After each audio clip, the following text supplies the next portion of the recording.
সদর আসনের যারা চট্টগ্রাম মহানগরীতে অবস্থান করেন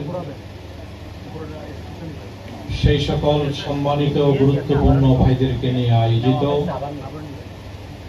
আজকের এই প্রীতি সমাবেশের জনাব সভাপতি, আজকের এই অনুষ্ঠানে নির্বাচনের দক্ষ কারিগর যিনি নির্বাচন সম্পর্কে আপনাদের সামনে বলে গেলেন একটু আগে, বাংলাদেশ জামাত ইসলামীর কেন্দ্রীয় কর্মপরিষদ সদস্য, সাতকানিয়া লোহাগাড়া থেকে বারবার নির্বাচিত জাতীয় সংসদের সাবেক সদস্য জনাব আলহাজ শাহজাহান চৌধুরী,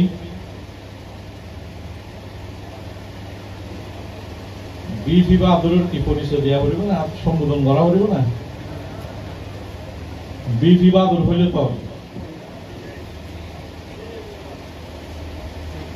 তো আলহামদুলিল্লাহ আমরা কক্সবাজার সদর আসনে ছাত্র জীবন থেকে অনেকটা আমার হাতেই গড়া ইসলামী আন্দোলনের ময়দানে, যাকে আজকে আমরা জাতীয় সংসদের প্রার্থী করতে পেরেছি, শহীদুল আলম বাহাদুর, মঞ্চে উপবিষ্ট সম্মানিত নেতৃবৃন্দ, আজকের এই সমাবেশে সম্মানিত শিক্ষকরা আছেন, ডাক্তাররা আছেন, ব্যবসায়ীরা আছেন, এই আসনের অনেক গুরুত্বপূর্ণ ব্যক্তিরা এখানে উপস্থিত হয়েছেন। বিশেষ করে আজকের যারা তারুণ্য, যারা আগামীকালের দেশ বদলাবে সেই সকল তরুণরা, সাংবাদিক ভাইরা, আসসালামু আলাইকুম ওয়া রাহমাতুল্লাহি ওয়া বারাকাতুহু। শাহজাহান ভাই অবশ্য বলেছেন আজকের এই সমাবেশটি খুব ঠান্ডা। আমার কাছে মনে হচ্ছে ঠান্ডা মাথায় তারা একটা বিজয়ের স্বপ্ন দেখছে, ঠান্ডা মাথায় সকল পরিকল্পনা করছে, ঠান্ডা মাথায় বোঝার চেষ্টা করছে এই সদর আসনে আমরা আমাদের প্রার্থীর বিজয় কিভাবে নিশ্চিত করতে পারি। এই জন্য যদি আপনারা ঠান্ডা থাকেন, আপনাদেরকে মোবারকবাদ।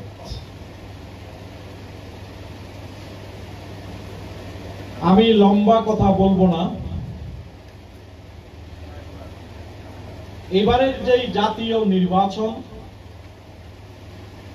এই জাতীয় নির্বাচন দেশের ইতিহাসে আমরা যে সকল নির্বাচন দেখেছি,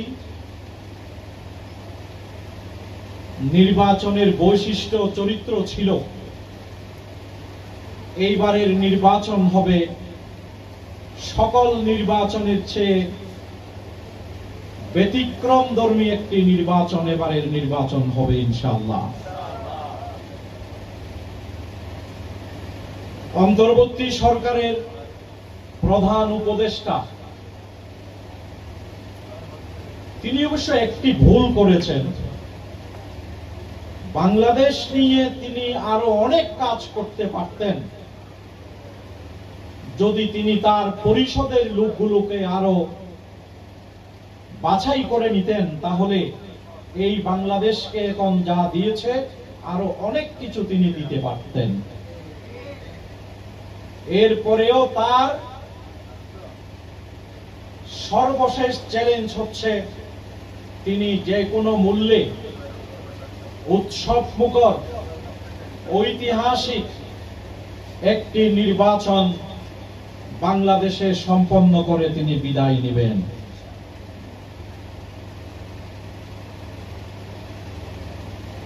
৪৮টি সংস্কার প্রস্তাবের মাঝে আমাদের এক সময়ের জোট সঙ্গী 15টিতে তারা ডিসেন্টিং দিয়েছেন এবং এই 15টি নোট অফ ডিসেন্ট যেখানে দিয়েছে সেইগুলো যদি বাদ দিয়ে দেয়া হয় প্রকারান্তরে আর কোনো মৌলিক সংস্কার হয় না। অথচ বর্তমান এই সরকার প্রায় 8 মাস বাংলাদেশের শাসন কাঠামোতে যেই মৌলিক ত্রুটি ছিল, বাংলাদেশের শাসন কাঠামোতে যেই সকল দুর্বলতা ছিল, এখান থেকে শাসন ব্যবস্থাকে নতুন করে সাজাবার জন্য 8 মাস 8.5 মাস ঐক্যমত্য কমিশনের সাথে রাজনৈতিক দলগুলো আপনার ঘন্টার পর ঘন্টা, দিনের পর দিন, মাসের পর মাস আলোচনা করে একটি জাতীয় জুলাই সনদ তৈরি করা হয়েছে। এই জাতীয় জুলাই সনদকে যদি আইনি ভিত্তি দিয়ে এটি কার্যকর করার যদি নির্দেশনা এই সরকার দিয়ে যেতে না পারে, তাহলে 54 বছরের বাংলাদেশ যেই পথে ছিল, আমরা যে নতুন বাংলাদেশের কথা বলছি, বাংলাদেশ সেই পথ থেকে বেরিয়ে আসার কোনো সুযোগ পাবে না। আপনারা অনেকেই হয়তো মনে করছেন এই সরকার বড় দলকে ভয় করে অনেক কিছু তাদের মতো করতে পারে। তারা তো ঘোষণা দিয়েছিল আরপিওতে যে সংশোধনী এনেছে, ডক্টর ইউনূস সাহেব শক্ত অবস্থান নিয়ে এখানে কোনো পরিবর্তন আসেনি, এটির গেজেট হয়ে গিয়েছে, আপনারা দেখতে পাচ্ছেন। এইভাবে একটি উৎসবমুখর নির্বাচনের জন্য শেষ সময়ে আমরা আশা করি এবং জাতি মনে করে ডক্টর ইউনূস সাহেব কোন দলের আনুগত্য গ্রহণ করবেন না। তিনি বাংলাদেশের জনগণের আকাঙ্ক্ষার আলোকে সিদ্ধান্ত ঘোষণা করে একটি উৎসবমুখর নির্বাচনের দিকে দেশকে নিয়ে যাবেন এবং সেটা তিনি পারবেন ইনশাআল্লাহ।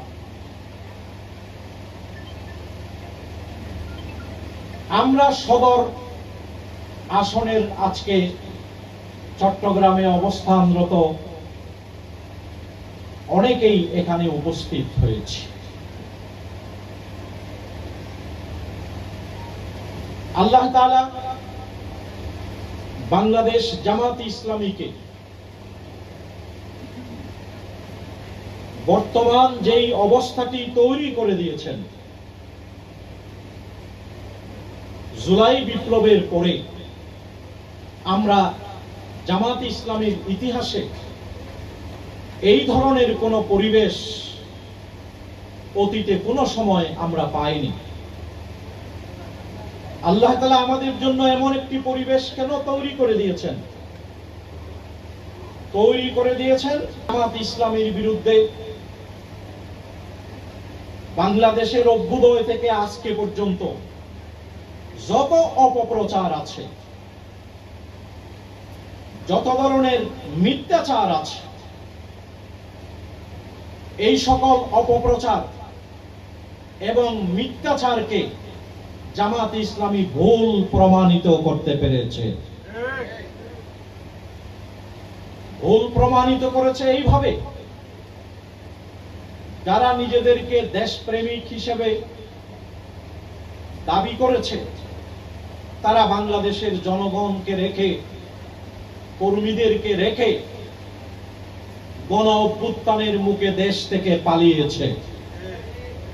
আর জামাত ইসলামীর একজন নেতা জীবনের মায়া করে ভালো ভালো দেশগুলোতে অফার পাওয়ার পরেও জামাত ইসলামীর একজন শীর্ষ নেতা এই বাংলাদেশ থেকে পালিয়ে যায়নি। তারা ফাঁসির রশিকে স্বাগত জানিয়েছে। এই বাংলাদেশের মাটিতে আপনারা চিন্তা করে দেখুন, দীর্ঘ সময়ে গড়ে ওঠা জামাত ইসলামের সকল শীর্ষ নেতাকে এই ফেসিবাদী সরকার খুনি হাসিনা দুনিয়া থেকে বিদায় করে দিয়েছে। এই দৃশ্যগুলো বাংলাদেশের মানুষ দেখেছে। সব থেকে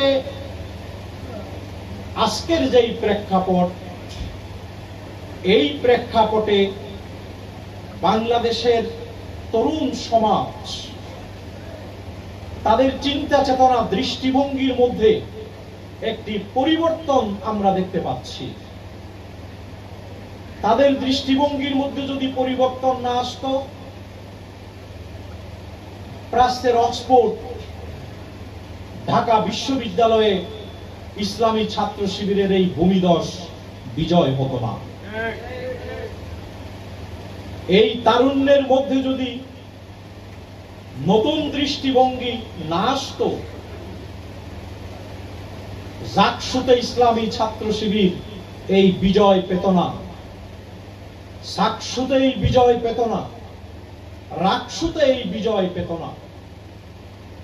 এই বিজয়ের মধ্য দিয়ে আজকে বাংলাদেশের এই প্রেক্ষাপটে এই বিষয়টি অত্যন্ত পরিষ্কার। বাংলাদেশের তরুণরা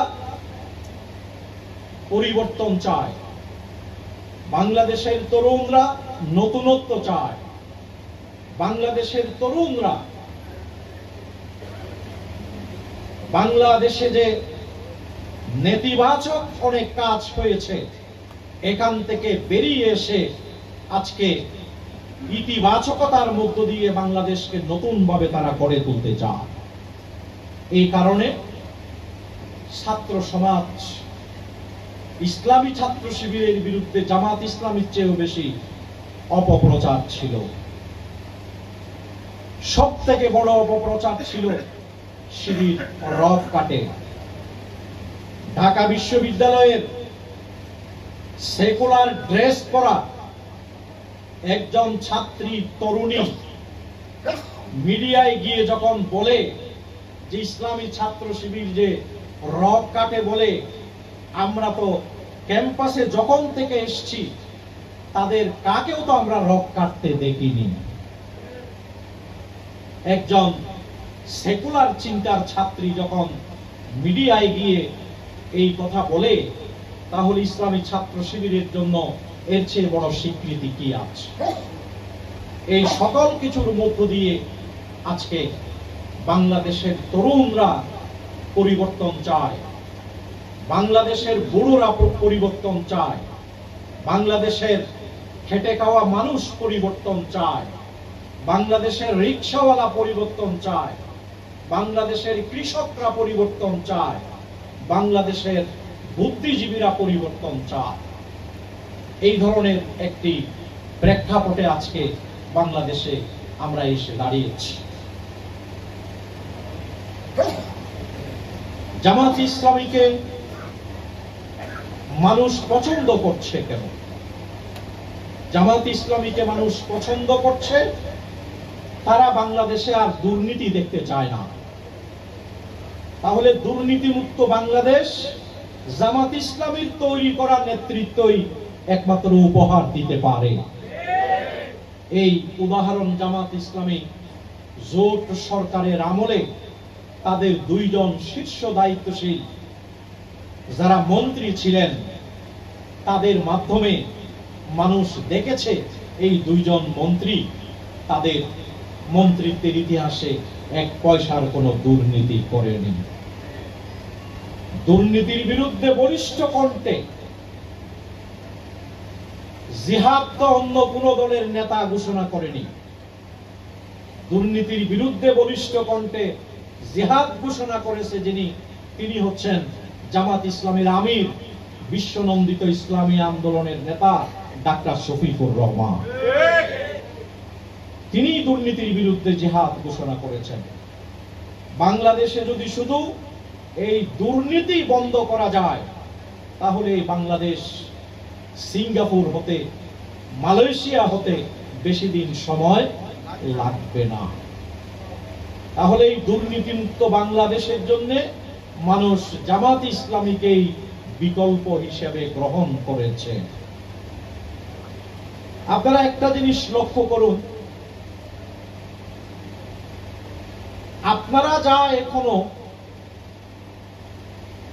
বিশ্বাস করতে কষ্ট হচ্ছে, আন্তর্জাতিক দুনিয়া কিন্তু তা বিশ্বাস করেছে।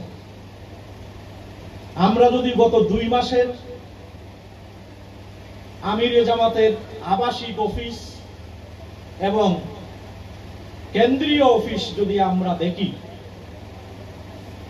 আন্তর্জাতিক দুনিয়ার এমন কোন গুরুত্বপূর্ণ দেশ নেই যাদের প্রতিনিধিরা জামাত ইসলামের আমিরের সাথে মত বিনিময় করেনি। এটাকে আমরা কখনো দেখেছিলাম? এটা আমরা দেখিনি। এর পেছনে কারণ হচ্ছে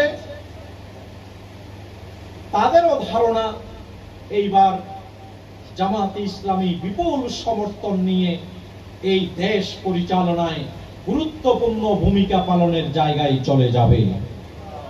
এই বিশ্বাস থেকেই, এই অবস্থা থেকেই আন্তর্জাতিক মহল, কূটনৈতিক মহল জামাত ইসলামের সাথে আজকে মত বিনিময় করছে, বিভিন্ন পরামর্শ দিচ্ছে।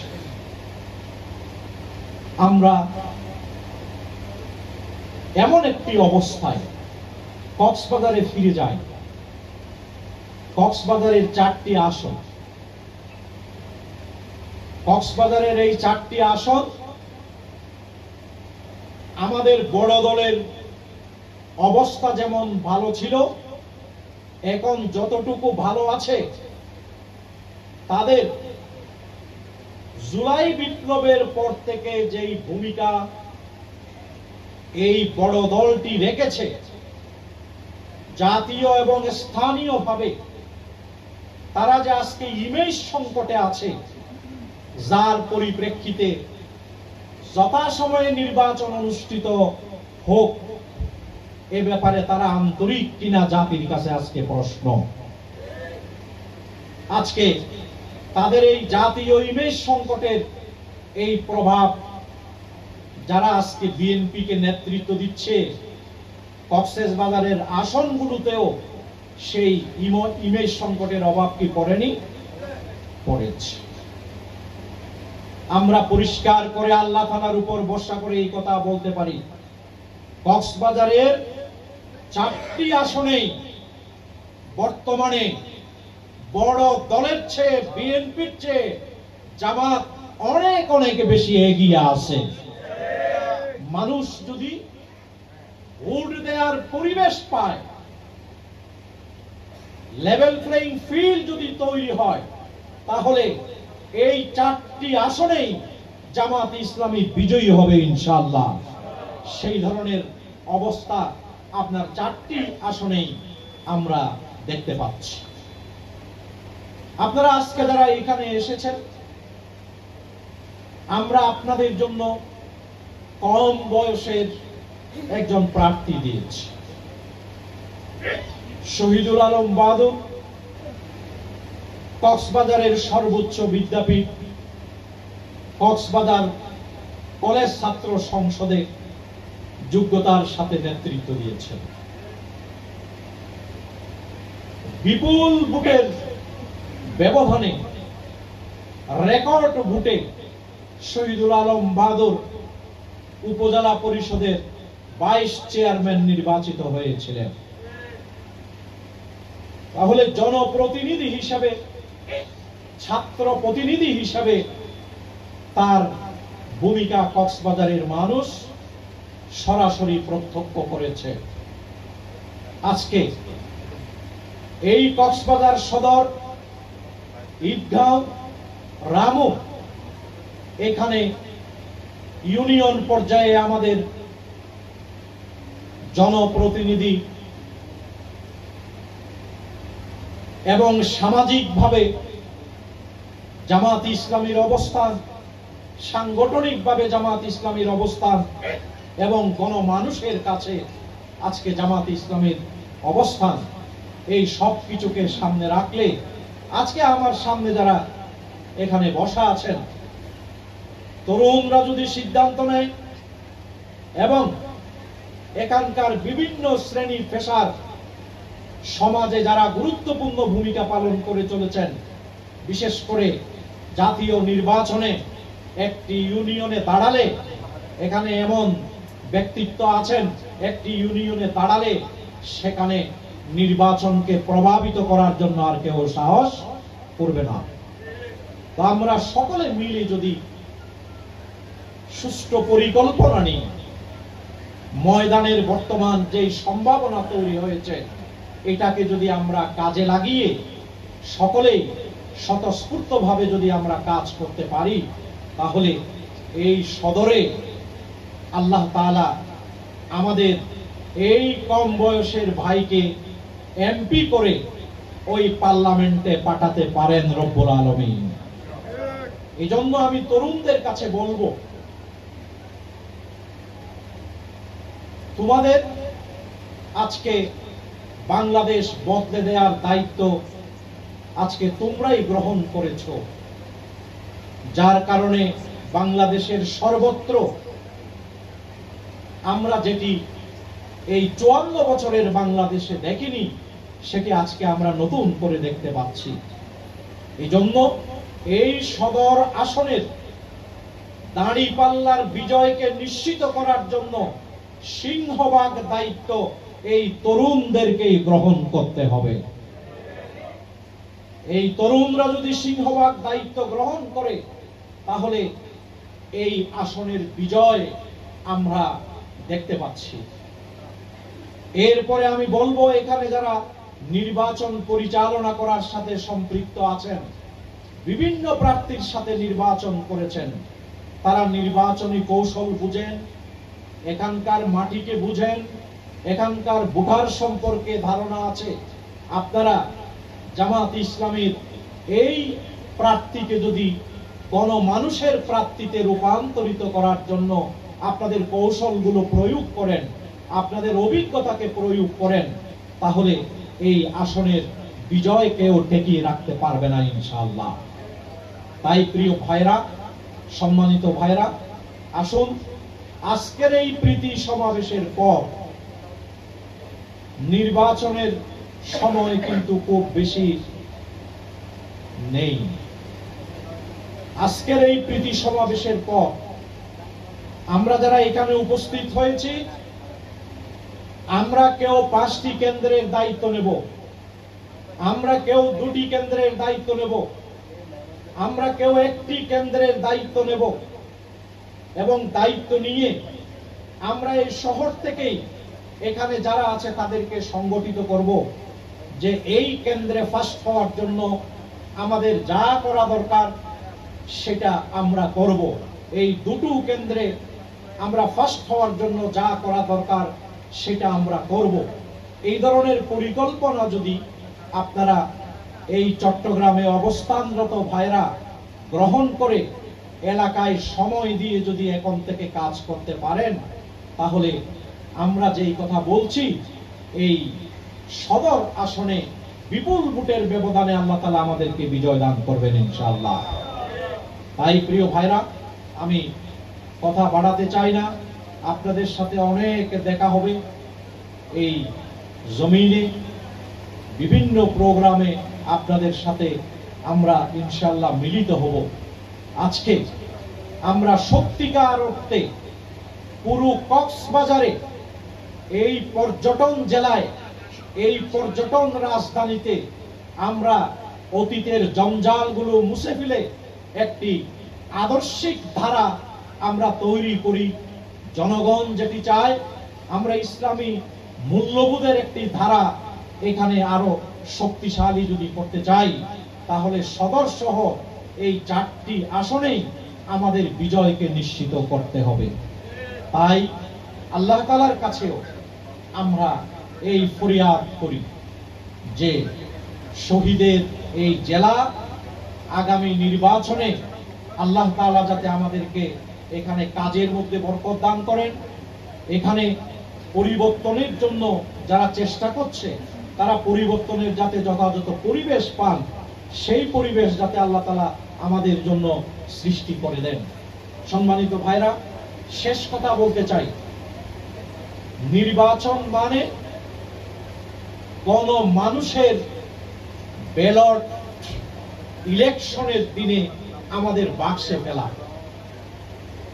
এই জন্য শাহজাহান চৌধুরী ভাই বলেছেন, সকল শ্রেণী পেশার মানুষের কাছে দাঁড়িপাল্লা হয়ে শহীদুল আলম বাহাদুর হয়ে আমাদেরকে পৌঁছতে হবে। আমরা যদি সকল মানুষের কাছে পৌঁছতে পারি, একটি গণ আওয়াজ যদি এটি তুলতে পারি যে আবার দাঁড়িপাল্লার দিকে দিকে আমরা যেই বিজয়ের ধ্বনি শুনতে পাচ্ছি, এবার দাঁড়িপাল্লাকে কেউ টেকিয়ে রাখতে পারবে না, এই ধরনের একটি আওয়াজ আমাদের সদরের আনাচে কানাচে তোলার জন্য আপনাদের সকলকে ভূমিকা পালন করার উদাত্ত আহ্বান জানিয়ে আজকে কষ্ট করে অনেক গুরুত্বপূর্ণ ভাইরা এখানে উপস্থিত হয়েছেন,